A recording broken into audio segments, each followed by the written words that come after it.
যাই বলো, বেশ কিছুদিন ধরে নিজেকে কেমন বন্দি মনে হচ্ছে।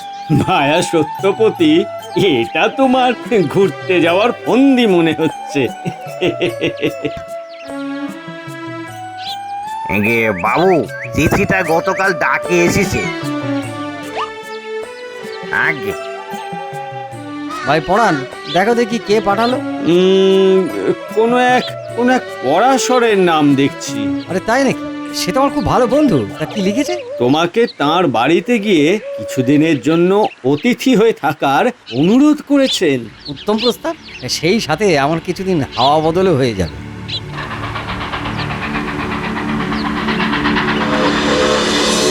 আরে আরে, এসো এসো সত্যপতি, এতদিন বাদে তোমাকে দেখে বড়ই আনন্দ হচ্ছে।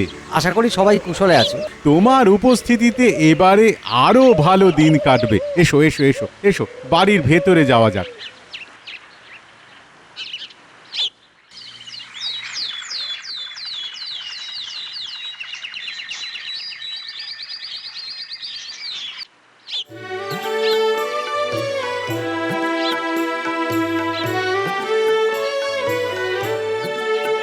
বাহ, ভারী সুন্দর তোমাদের গ্রামের প্রকৃতি। মনটা বেশ খুশি খুশি হয়ে গেল। ঠিকই বলেছ, আমাদের গ্রামের পরিবেশ খুবই ভালো, তাই তো তোমাকে আসতে নিমন্ত্রণ করলাম। এই কে যেন কাঁদছে মনে হচ্ছে। চলো তো একটু নদীর দিকে যাওয়া যাক। না না, ওদিকে এগিয়েও না। আরে না না না না, ওসব পুরনো ভাঙা ঘর ব্যবহার হয় না, সাপখোপ থাকতে পারে। তাই নাকি? হ্যাঁ, তুমি কিন্তু পরেও এদিকে আসার চেষ্টা করো না। চলো চলো চলো চলো।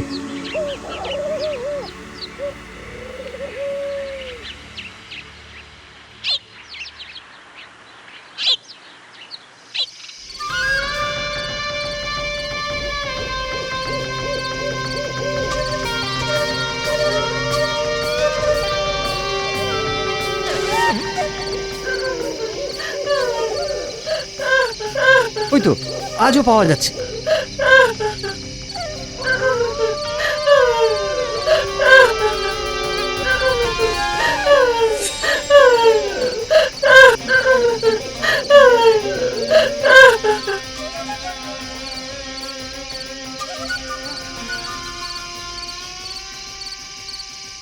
কে তুমি? কাঁদছো কেন? আমার নাম সদানন্দ। আমার এক সৎ ভাই সম্পত্তির লোভে এখানে আমাকে বেঁধে রেখেছে। সে কি, কেন? আমাদের বাবা রামানন্দ তার সম্পত্তির একটা উইল করে গেছেন। সেই অনুযায়ী আমার মেয়ে মালবিকার বিয়ের পরে জামাই সম্পূর্ণ সম্পত্তির মালিক হবে। আর আর যদি আমি মেয়ের 20 বছর বয়সের মধ্যে তার বিয়ে দিতে না পারি, তাহলে সম্পত্তির মালিক হবে আমার সৎ ভাই। এক সপ্তাহের মধ্যে মালবিকার 20 বছর তো পূর্ণ হবে। মানুষ এত লোভী হয় কি করে? কে আপনার সৎ ভাই? হ্যাঁ, থাকে কোথায়? এই গ্রামেই থাকে, নাম পরাশর। হ্যাঁ। সে কি?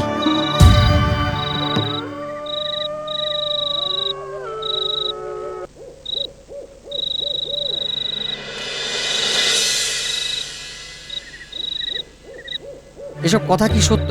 তোমাকে আমি ওদিকে যেতে বারণ করেছিলাম ভাই। দেখো, আমার মনে হয় তোমার বুদ্ধি ভ্রংশ হয়েছে। নাহলে নিজের ভাইয়ের সাথে কেউ এমন নৃশংস ব্যবহার করে? হ্যাঁ, কে বলেছে সদানন্দ আমার নিজের ভাই?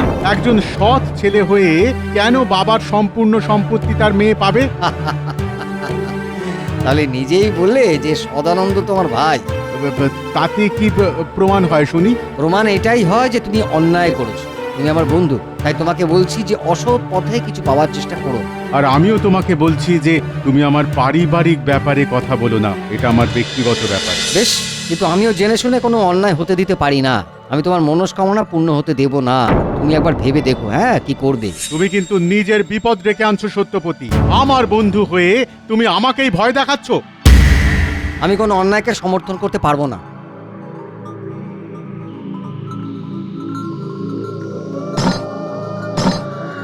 তাড়াতাড়ি তাড়াতাড়ি করুন, পড়াশোনা লেভেলরা যে কোনো সময় এসে পড়বে। তাড়াতাড়ি করুন।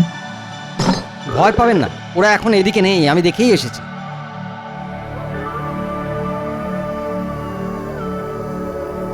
আপনি ভগবান, আপনাকে যে কি বলে ধন্যবাদ দেব। এসব কথা পরে হবে। এখন আপনাদের আলাদা আলাদা জায়গায় লুকিয়ে থাকতে হবে, যাতে সকলকেই একসাথে খুঁজে না পাওয়া যায়। বেশ, কিন্তু কিন্তু আর কয়েকদিনের মধ্যে মেয়ের বিয়ে দিতে না পারলে সব পরিশ্রমই বৃথা হয়ে যাবে। সেই দায়িত্ব আমার ওপরে ছেড়ে দিন। এখন সকালে চলুন।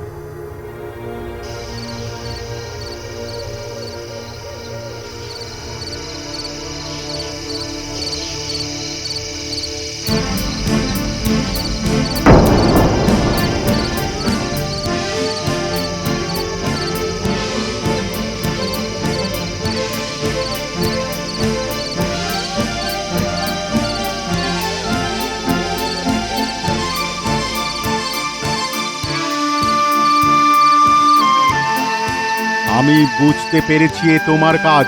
কোথায় লুকিয়ে রেখেছো তিনজনকে? সেই কথা আমি যে বলবো না তা তুমি ভালোই জানো। তবে এইটুকুনি বলতে পারি যে এক জায়গায় তারা নেই।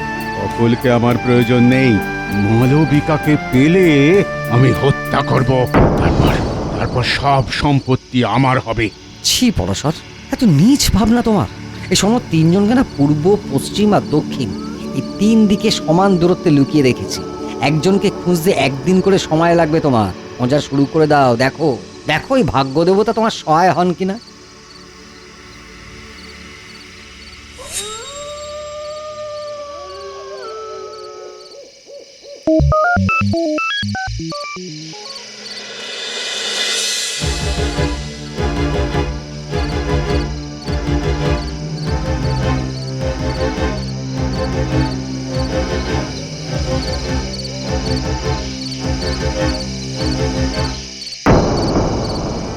এখনো বল সদানন্দ, এখনো বল মালবিকাকে কোথায় লুকিয়ে রেখেছিস? আমি সত্যি বলছি, আমি জানি না। আমি জানি না। আমিও জানি না সে কোথায়। আজই তোর 20 বছরের জন্মদিন। আজই তোমাদের আশা ভরসার শেষ দিন। তোমরা জানোই না মালবিকা কোথায় আছে, মানে তার বিয়ের ব্যবস্থা করতে পারোনি। হ্যাঁ,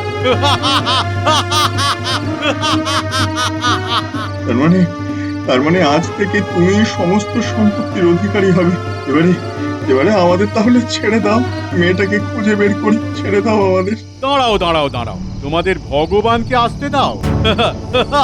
সে আমাকে যুদ্ধে আহ্বান করেছিল, আজ তারও দর্প চূর্ণ করবো আমি। সজ্জন মানুষ, তার কোনো ক্ষতি তুমি করো না। আমার শুধু সম্পত্তি চাই, সম্পত্তি।